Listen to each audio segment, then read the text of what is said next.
하나님의 말씀 함께 봅니다. 신약성경 디모데후서 4장 3절부터 6절까지의 말씀. 디모데후서 4장 3절부터 6절까지의 말씀. 우리 한 목소리로 함께 읽겠습니다. 디모데후서 4장 3절부터 6절까지 함께 읽습니다. 시작.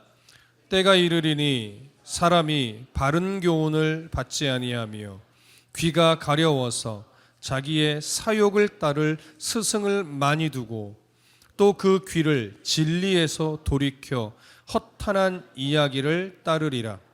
그러나 너는 모든 일에 신중하여 고난을 받으며 전도자의 일을 하며 네 직무를 다하라. 전제와 같이 내가 벌써 부어지고 나의 떠날 시각이 가까웠도다. 아멘. 바울은 디모데에게 이제 마지막 교훈을 주고 있는데 그리스도 예수의 재림을 소망하면서 어떤 상황에서도 복음을 전하기 위해 힘써야 한다라고 하는 사실을 강조했으며, 또 복음을 전할 때 정말 놓치지 말아야 될 것은 한 영혼에 대한 사랑을 가지는 것이고, 그 사랑을 가지고 오래 참음과 또 포기하지 않고 가르치고자 하는 그 태도를 가지고 말씀을 전하고 가르치고 자신의 직무를 다해야 함도 강조했습니다.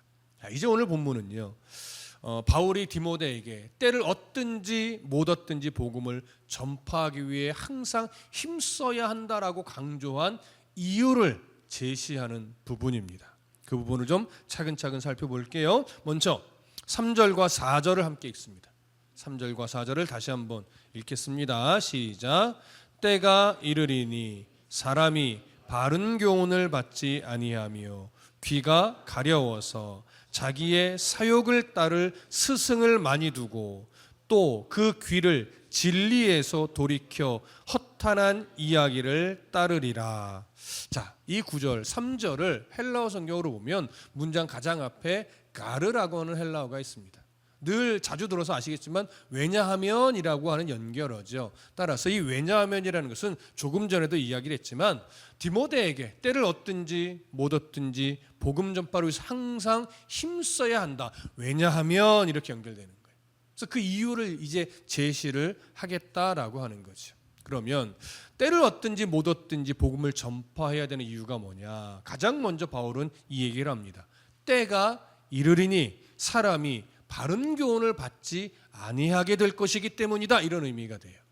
자, 그럼 여기 때가 이른다라고 할 때 어떤 때가 이른다는 의미이냐? 이는요, 이미 우리가 디모데후서 3장 1절에서 말세에 고통하는 때가 이를 것이다 라고 바울이 이야기했었는데 그 의미와 똑같아요.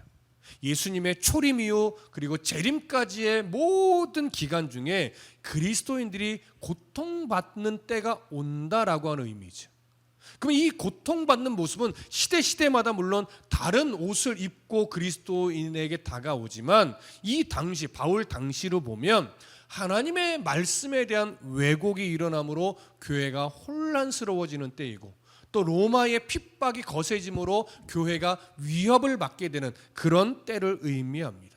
그런 때가 이르기 때문에 복음을 바르게 전한다는 게 어려워지고 복음을 세상 가운데 드러내는 것이 참으로 어려워지는 때가 온다. 그럼에도 불구하고 때를 얻든지 못 얻든지 복음을 전하는 일에 힘써야 한다. 이런 의미가 되는 거죠. 그리고 바울이 이어서 또 무슨 얘기를 하냐면 사람이 바른 교훈을 받지 아니하며라고 연결했어요.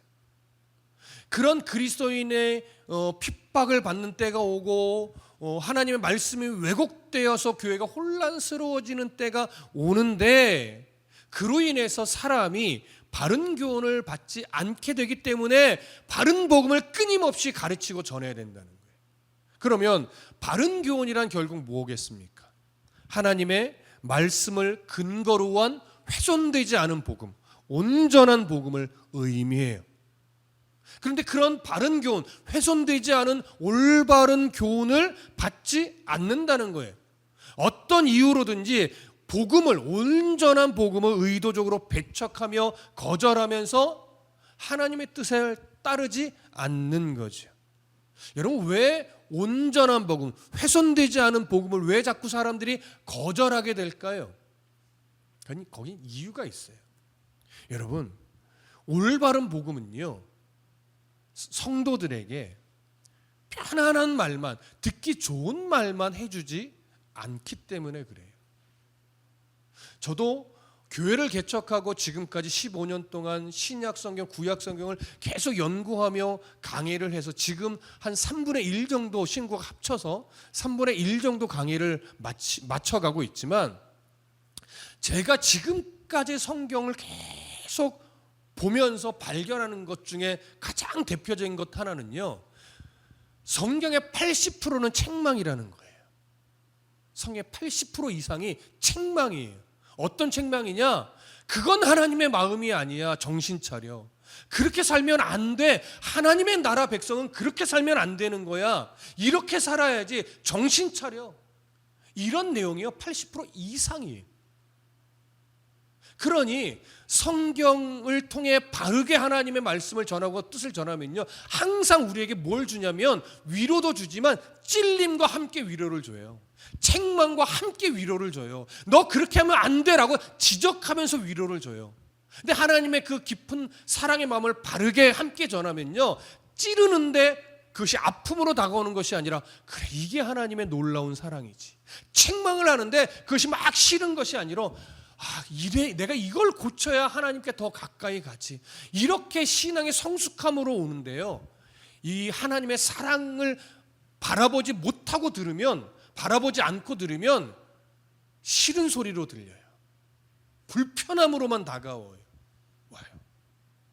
그건 하나님의 말씀을 바르게 받지 못하는 태도가 되는 거죠. 그러니까 그런 태도로 자꾸 하나님의 바른 말씀을 들으니까 자꾸 거절하게 되고 싫게 되고 불편하게만 되는 거예요. 그 속 안에 담긴 하나님의 깊고 넓으신 사랑을 발견하지 못하니까. 그러다 보면 점차 어떻게 돼요?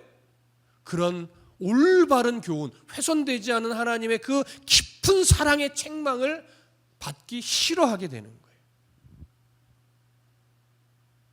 성경은 사람의 본성 안에 있는 그런 부분을 지적하기 때문에 때로는 따르고 싶지 않은 걸 요구하고 때로는 듣고 싶지 않은 말을 전한단 말이에요.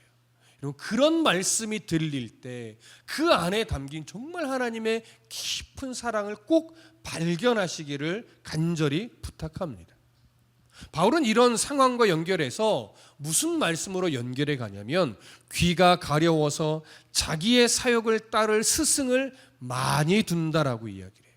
이런 귀가 가렵다는 이 표현은 어떤 의미냐면, 바른 교훈, 훼손되지 않은 복음이 전해질 때 자꾸 불편하게 된다는 거예요. 그런 소리가 듣기 싫어지니까 어떤 소리만 자꾸 들으려고 하냐면, 자기 욕망을 채워주는 소리, 자기에게 잘했다고 해주는 소리, 잘 될 거야 라고 해주는 그런 소리만 듣기를 원하고 그런 소리만 갈망하게 된다는 거예요. 그래서 자기 사역을 따를 스승을 많이 둔다는 건 뭐냐면, 그런 소리만 해주는 그 외침을 갈망하고 찾는다는 얘기예요. 따라간다는 얘기예요. 그런 소리만. 그런 소리에만 반응하는 거예요. 복 받을 거야, 11조 잘 내봐, 부자 될 거야, 기도 많이 해, 좋은 일이 일어날 거야 라고 하면서 내 듣기에 좋은 소리, 내 귀에만 즐거운 소리, 하나님의 뜻은 상관없고 내 귀에만 좋은 그런 소리만 찾기를 원한다는 거죠. 근데 여기엔 또 무슨 의미도 담겨 있냐면, 그러다 보니까, 그런 사람들이 늘어나다 보니까 그런 소리만 해주는 거짓 선생들도 덩달아 늘어난다는 얘기예요. 바울은 이렇게 말씀에 대한 왜곡함이 자꾸 일어나고, 그러면서 자신들의 욕망을 채워줄 그런 소리만 해주는 거짓 선생들이 늘어나는 이런 상황과 연결해서요, 또 그 귀를 진리에서 돌이켜 허탄한 이야기를 따르리라. 그러니까 말씀에 대한 왜곡이 일어나고 자신들의 욕망을 채워줄 거짓 선생들이 늘어나게 된 결과로 결국 많은 사람이 바른 교훈을 거절하고 귀만 즐겁게 해주는 왜곡된 말만 듣고 따르게 된다라고 하는 거예요. 이런 분위기는요, 이미 사사시대에도 만연했어요. 사사기 17장과 18장에 가보면 어떤 내용이 담겨 있냐면 미가라고 하는 종교성이 깊은 사람이 한 레위 청년을 개인 제사장으로 고용하는 이야기가 나와요. 근데 그 레위 청년은 제사장 계열의 사람이 아니라 그냥 성전에 일을 하는 그런 위치의 사람이에요. 제사장은 아론의 후손만 될 수 있기 때문에 이 한 레위 청년은 제사장, 말하자면 목회자는 아니란 말이에요. 그런데 그 성전에 일을 하는 그런 계통의 청년을 만나니까 그 미가가 어떻게 했냐면, 너 우리 가정의 이 제사장이 되라. 내가 이만큼 필요한 물품들을, 또 재물들을, 음식을 이만큼 제공할게. 이렇게 말한 거예요. 그랬더니 그 한 레위 청년이 그 보수가 너무 마음에 드니까, 그러면 내가 당신 집안의 제사장이 되어 주겠소 라고 해서 오케이를 해요. 그래서 성경은 어떤 표현이 되냐면, 그 이후에 얼마 지나지 않아서 이 레위 청년이 그 미가 집안의 아들처럼 되었다, 이렇게 얘기를 해요. 이게 어떤 의미냐면, 그 레위 청년은 그 집안에 자격이 없음에도 불구하고 제사장이 되어서 그 미가가 듣고 싶어하는 말만 하나님의 뜻이라고 포장하여 전하게 되었다는 얘기예요. 그리고 그 미가는 그 레위 청년이 해주는 달콤한 말에 아멘하면서 늘 즐거워하게 됐다는 거죠. 이게 무슨 말씀인지 이해되세요? 목회자가 하나님의 말씀을 바르게 전하는 일을 포기하고 어떻게 전해야 성도들이 좋아할까, 여기에만 집중해서 성도들이 듣고 싶어하는 말만 해주는 그러한 설교자로 바뀌어버렸다는 거예요. 여러분, 말세의 시대를 살아가고 있는 우리가 정말 조심해야 될 것이 뭐냐면, 교회가 사람들의 흥미만 만족시켜주는 종교 엔터테이너로 전락하는 것을 우리는 정말 조심해야 됩니다. 바른 말씀이 가지고 있는 본연의 임무는 죄를 지적해주는 것이고, 죄를 떠나도록 촉구하는 것이고, 그 가운데서 하나님의 깊고 넓으신 사랑을 느끼게 해주는 거예요. 그래서 그리스도인의 성품을 닮아서 삶을 고쳐내면서 하나님의 자녀답게 이 세상에서 살아가도록 안내하는 거죠. 설교자 그 역할과 위치를 잃어버리면 이게 깨지는 거예요. 여러분, 저는 강단에서 정치 이야기하는 걸 정말 싫어하는 사람 중에 하나입니다. 그리고 교회 공동체 모임에서도 정치 성향이 어떠하든지 정치 얘기는 절대 하지 말라고 부탁하고 있습니다. 그럼에도 오늘 한 가지는 짚고 넘어가고 싶습니다. 정당 이야기하는 거 아니에요. 그거 얘기하려는 것이 아니고, 요즘과 같은 탄핵 사태에 여러분 정광훈 같은 인물, 또 한 사람의 이름이 요즘 거론되죠. 소년보라고 하는 사람의 인물. 아무리 제가 긍정적으로 보고 싶어도 목사 아닙니다. 저는 이단이라고 말하고 싶습니다. 혹시나 여러분들 중에, 우리 교회 성도들 중에 정광훈이를 긍정적으로 보고 있다면 그건 저와 완전하게 충돌되는 분입니다. 감히 말합니다. 생각을 바꾸십시오. 정광훈 같은 부류, 소년보 같은 부류, 처음에 시작은 모르겠습니다. 시작까지 매도하고 싶지는 않습니다. 하지만 지금의 모습은 목사 아닙니다. 거짓 선생입니다. 복음을 왜곡시켜서 자신의 이익을, 자신의 욕망을 채우려고 하는 부류라고밖에 볼 수 없습니다. 그러니 그런 부류의 사람들을 바라보지 마십시오. 말씀을 바르게 전하는, 절대 교회는, 목회자는 정치에 편승해서는 절대로 안 됩니다. 무너지는 건 순식간입니다. 그래서 여러분들의 정치적 성향이 어떠하든지 그런 정광훈이나 소년보 같은 그런 부류의 목회자들은 바르게 분별해서 아니라고 마음 가운데서 잘 쳐내실 수 있기를 간절히 부탁드립니다. 다시 성경으로 돌아갑니다. 디모데후서 4장 5절로 갑니다. 5절 함께 읽습니다. 시작. 그러나 너는 모든 일에 신중하여 고난을 받으며 전도자의 일을 하며 내 직무를 다하라. 여기 보세요. 바울이 강조하는 게 이거예요. 그러나 세상에 그렇게 복음이 왜곡되고 자꾸 사람들이 자기가 듣고 싶어하는 소리만 갈망하고 그러다 보니 자꾸 그들의 귀만 즐겁게 해주는 거짓 선생들이 계속 늘어가겠지만, 그러나 너는 그런 사조에 편승하지 말고 너는 모든 일에 신중해야 된다, 이렇게 말해요. 모든 일에 신중한다는 것은 어떤 의미냐면 제발 분별력을 흐트러뜨리지 말라는 거예요.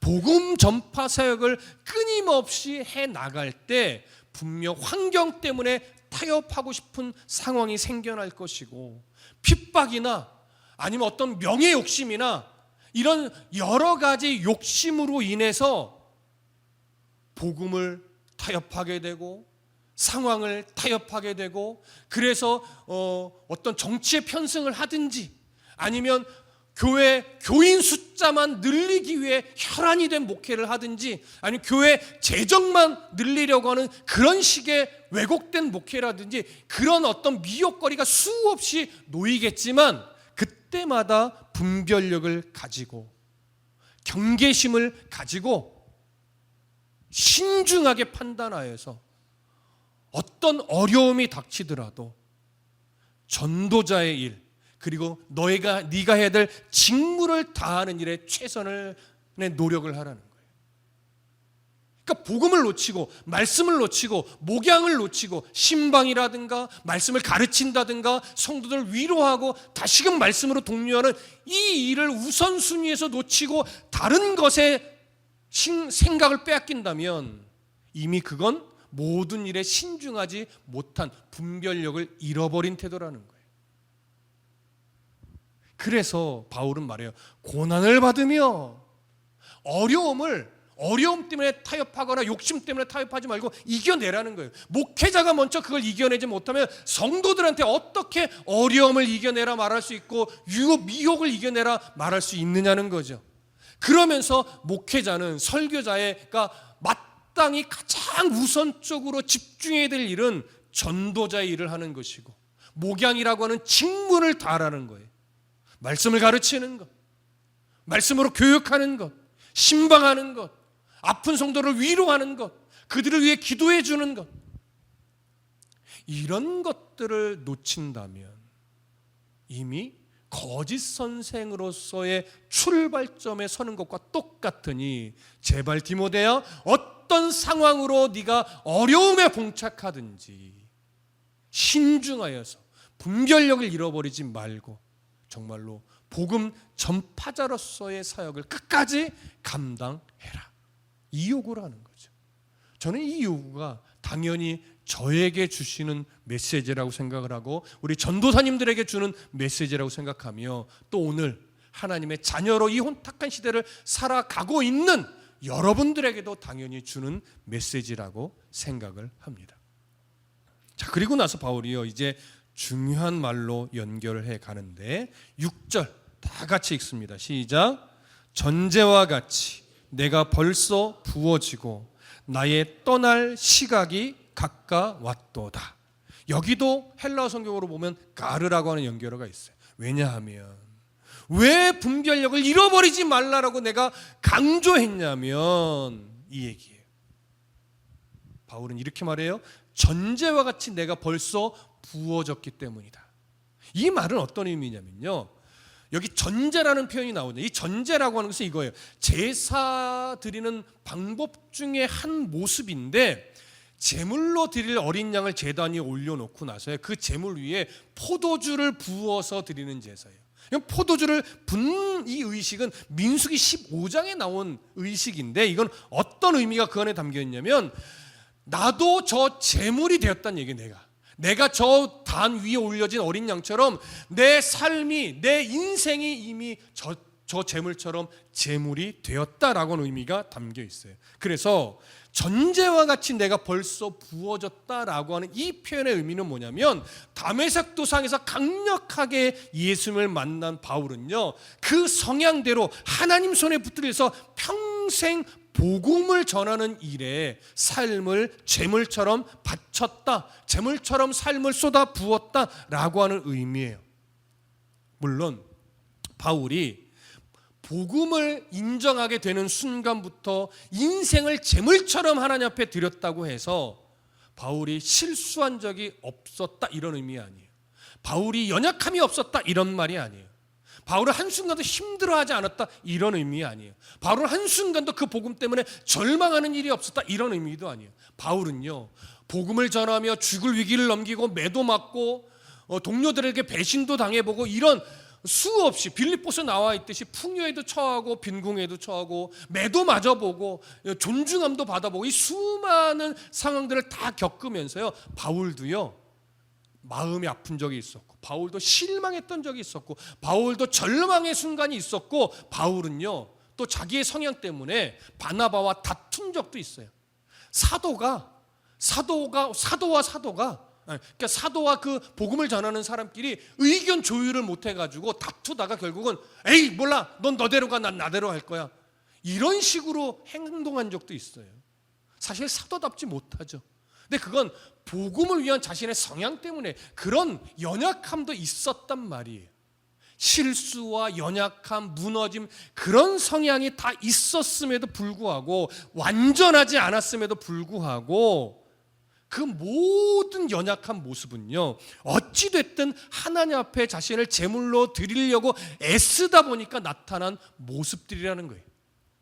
그래서 그 모습 그대로, 실수했던 모습까지도 하나님 앞에 자신의 모든 삶이 제물처럼 드려졌다. 자기가 하나님 앞에 제물처럼 자신의 삶을 쏟아 부으려고 하다 보니 때로는 연약했고 때로는 실수도 했었다, 이렇게 말하는 거예요. 이건 뭐냐면 이제 곧 자기가 죽을 시간이 가까웠음을 고백하는 거예요. 내가 이제 죽을 시간이 다 되었는데 그 인생을 되돌아보니 연약함도 많고 실수도 많고 부족함 투성이었지만, 그럼에도 그 모든 순간을 다 합쳐서 나는, 내 삶은 하나님 앞에 제물처럼 드려진 삶이었다, 이렇게 고백하는 거예요. 여러분, 우리의 인생도 다 마찬가지입니다. 저나 여러분들이나 인생을 오래 사신 분이나 아직 젊은 시기를 살아가고 있는 분들이나 모든 사람의 인생은 다 부족합니다. 다 연약함을 가지고 있습니다. 또 안 그래야 되는 걸 알면서 실수도 합니다. 그런데 하나님은 그런 한 사람 한 사람의 그 인생을 바라보면서 실수했다고 막 지적하고, 너 그렇게 연약해, 나 이제 네 삶을 거들떠보기도 싫어, 이렇게 말하시는 분이 아니라, 실수해도 연약해도 늘 부족해도 언제나 그 한 사람 한 사람의 인생을 귀하게 여기며 훈련해 가신다는 거예요. 그래서 그 모든 연약함의 흔적까지도 하나님은 기쁘게 그 한 사람의 인생의 제물로 다 받으신다는 거예요.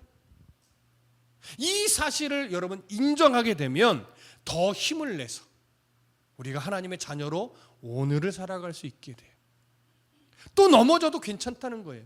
에이 뭐 넘어지면 어때, 이렇게 이러라는 거, 이렇게 방종스럽게 살라는 것이 아니라, 하나님, 내가 오늘도 하나님 앞에 제물로 살아야 되는데 오늘 내가 연약하여 또 넘어졌습니다.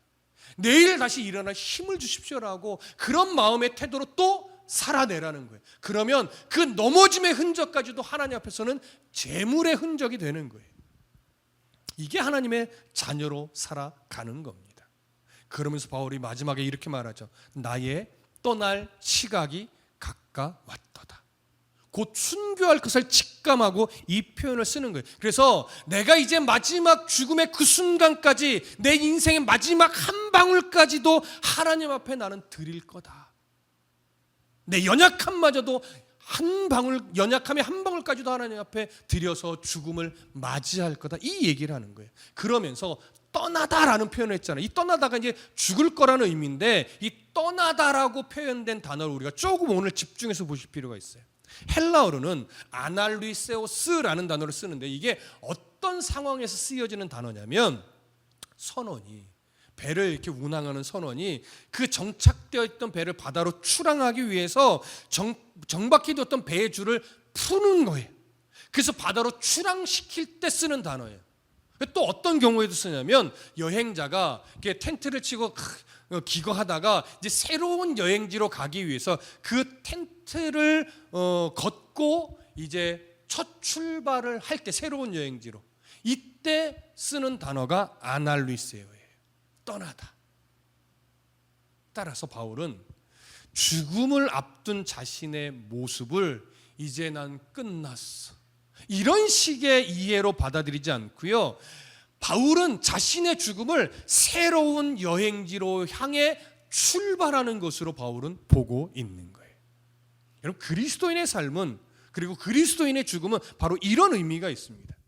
그리스도인의 모든 인생의 흔적은 그 모습 그대로 하나님 앞에 제물처럼 드려지는 건데, 로마서 12장 1절에 보면, 그러므로 형제들아, 내가 하나님의 모든 자비하심으로 너희를 권하노니 너희 몸을 하나님의 기뻐하시는 거룩한 산 제물로 드리라. 이는 너희가 드릴 영적 예배니라.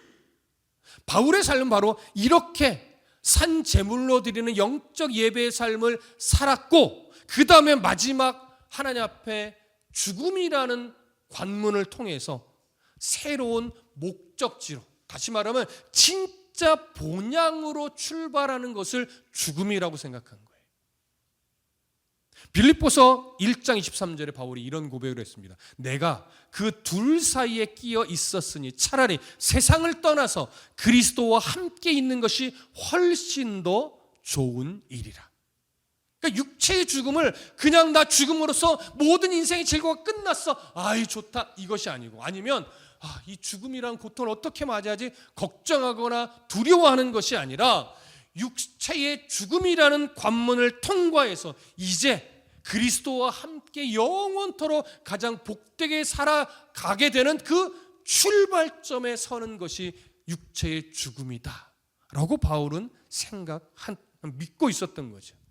여러분, 이 믿음이 우리 안에 올바르게 자리 잡고 있으면, 그리고 이 사실을 인정하고 있으면요, 이 땅에 매여 연연하는 인생이 되지 않을 수 있어요. 우리는 성경 곳곳에서 우리는 이 땅에 나그네로 왔다는 그 메시지를 늘 듣게 됩니다. 그래서 이 땅에서 우리는 어떤 자세로 살아야 된다? 청지기의 자세로 살아야 된다라고 말하잖아요. 인생의 모든 순간을 청지기로서 복음을 드러내는 삶을 살아내야 되고, 선교사가 되라는 말은 아닙니다.